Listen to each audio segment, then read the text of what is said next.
ನೋಡ್ರಿ, ಪಹಲ್ಗಾಮ್ ಆದ ಘಟನೆ ನಂತರ ಇಡೀ ದೇಶದಲ್ಲಿ ಒಂದು ಆಕ್ರೋಶ ಅದ.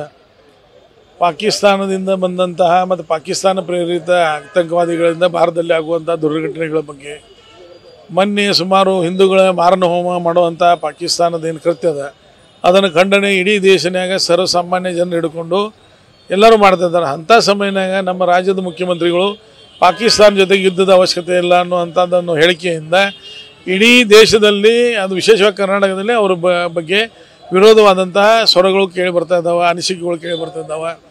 ಇವತ್ತು ಪಾಕಿಸ್ತಾನ ಟಿ ವಿದಲ್ಲಿ ಯಾರಾದರೂ ಹೀರೋ ಇದ್ದರೆ ಅದು ನಮ್ಮ ರಾಜ್ಯದ ಮುಖ್ಯಮಂತ್ರಿ ಸಿದ್ದರಾಮಯ್ಯ ಅವರು.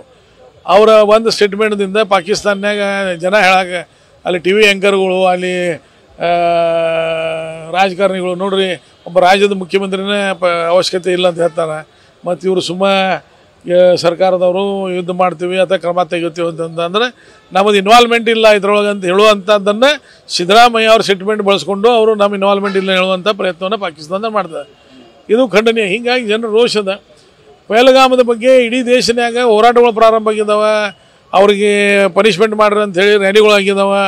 ತೀರ್ಕೊಂಡವ್ರಿಗೆ ಬಗ್ಗೆ ಯಾರು ಈ ಘಟನೆಯಲ್ಲಿ ದುರ್ಮರಣ ಹೊಂದಿದ್ದಾರೆ ಅವ್ರ ಬಗ್ಗೆ ಶ್ರದ್ಧಾಂಜಲಿ ಸಭೆಗಳಾಗಿದ್ದಾವೆ.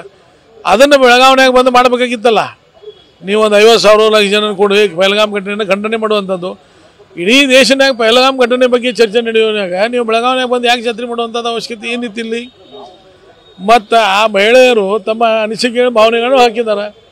ಇಟ್ಟು ದಿನ ಬೆಳಗಾವಿ ಮುಖ್ಯಮಂತ್ರಿಗಳು ಬಂದಾರ, ಒಂದನೇ ಕಾರ್ಯಕ್ರಮನಾಗ ಘಟನೆ ಆಗಿದ್ದದ್ದು. ಮುಖ್ಯಮಂತ್ರಿಗಳು BJPನ ಬೈದ್ದಾರೆ, ಬೇರೆ ಬೇರೆ ನಮ್ಮ ಸಂಘಟನೆಗಳನ್ನು ಬೈದ್ದಾರೆ, ನಮ್ಮ ರಾಜ್ಯದ ಪ್ರಮುಖ ನಾಯಕರನ್ನ ಈ ಕ್ವಶನ್ನಾಗ ಬೈದಾರೆ. ಆದ್ರೂ ಸಭೆಯಾಗೂ ಮುಖ್ಯಮಂತ್ರಿಗೆ ಸಭೆ ಆಗಲಿ, ಕಾಂಗ್ರೆಸ್ ಪಕ್ಷ ಸಭೆ ಆಗಲಿ ನಾವು ಯಾರೂ ನಮ್ಮ ಕಾರ್ಯಕರ್ತರು ಡಿಸ್ಟರ್ಬ್ ಮಾಡಿಲ್ಲ. ಆದರೆ ಇವತ್ತು ದೇಶದ ಸಮಸ್ಯೆ, ದೇಶದ ಬಗ್ಗೆ ಅವರ ಅನಿಸಿಕೆ, ಅವರ ದೃಷ್ಟಿಕೋನವನ್ನು ಖಂಡನೆ ಮಾಡುವಂಥದ್ದು ಅದು ಪ್ರಜಾಪ್ರಭುತ್ವ ರೀತಿಯಲ್ಲಿ ಮಾಡಿದ್ದಾರೆ. ಅಂಥ ಹೆಣ್ಮಕ್ಳನ್ನ ಅರೆಸ್ಟ್ ಮಾಡಿ ಆ ಪೊಲೀಸ್ ಸ್ಟೇಷನ್ ಸಿಟಿ ರವಿ ಅವ್ರನ್ನ ಹೆಂಗೆ ಮುಂಜಾನೆ ಸಜ್ಜಂಗೆ ಹಂಗೆ ಕ್ಯಾಂಪ್ ಪೊಲೀಸ್ ಸ್ಟೇಷನ್ ಅನ್ನೋದು, ಉದ್ಯಮಬಾಗ್ ಅನ್ನೋದು, ಟಿಳಕವಾಡಿ ಅನ್ನೋದು, ಆಮೇಲೆ ಕಾಕ್ತಿ ಅನ್ನೋದು, ಹಿಂಗೆ ಎಲ್ಲ ಸ್ಟೇಷನ್ಗೆ ಹೋಗಿ ಏನು ಅವ್ರು ಮರ್ಡರ್ ಮಾಡಿದ್ದಾರೆ? ಏನು ಮಾಡಿದ್ದಾರೆ? ಅವರು ತಮ್ಮ ಅನಿಸಿಕೆ ವ್ಯಕ್ತ ಮಾಡಿದ್ದಾರೆ. ಅಲ್ರಿ, ನೀವು ಇವ್ರ ಮ್ಯಾಗ ಆ್ಯಕ್ಷನ್ ತೊಗೊಳ್ತಾರಲ್ಲ, ಇವ್ರನ್ನ ಇವತ್ತು ಪೊಲೀಸ್ ಸ್ಟೇಷನ್ಗೆ ಹೋಗಿ ಇವ್ರನ್ನ ತೊಗೊಂಡು ಅರೆಸ್ಟ್ ಮಾಡುವಂಥ ಪ್ರಯತ್ನ ಮಾಡಿದ್ದಾರೆ. ಒಬ್ಬ ರಾಜ್ಯದ ಮುಖ್ಯಮಂತ್ರಿ ಒಬ್ಬ ಪೊಲೀಸ್ ಆಫೀಸರ್ನ ಸ್ಟೇಜ್ ಮ್ಯಾಗ ಹೊಡ್ಯಾಕೆ ಹೋಗಿದ್ದಾರೆ, ಮತ್ತು ಇವ್ರನ್ನ ಅರೆಸ್ಟ್ ಮಾಡಬೇಕಲ್ಲ, ಅವ್ರನ್ನಾಗ ಅರೆಸ್ಟ್ ಮಾಡಿಲ್ಲ. ಮತ್ತು